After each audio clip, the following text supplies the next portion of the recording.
சொன்னா என்ன சொல்லுவாங்க, நாங்க துப்புரவு பணியாளர் தான் இருந்துச்சு, அது தூய்மை பணியாளர் நாங்க தான் பேர் வச்சோம். பேர் வச்சிய நாயே சோறு வச்சியா போடுறோம். ஏன்னா கமிஷனை வாங்கி சேகர் பாபு, மேயர் பிரியா, ஸ்டாலின், உதயநிதி ஸ்டாலின் 50 பேர் நக்கிட்டான். கமிஷன் சென்னை மாநகராட்சி முழுக்க முழுக்க கமிஷன்.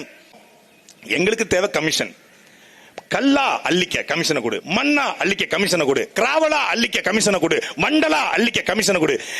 நீங்க எங்களை திட்டுறீங்களா, நல்ல திட்டுங்க, கொஞ்சம் கமிஷன் மட்டும் கொடுங்க சீமான்.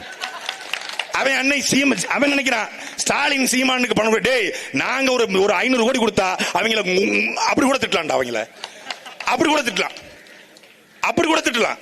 போடா திராவிடமே, போயா கருணாநிதி, போயா சோனியா காந்தி, ராஜபக்சே அப்படின்னு கூட திட்டலாம். என்ன வேணாலும் திட்டிக்கலாம். அவங்க காசு கொடுத்தா என்ன வேணாலும் செய்யக்கூடிய இலி கூட்டம், அதனால் திராவிட கூட்டம்.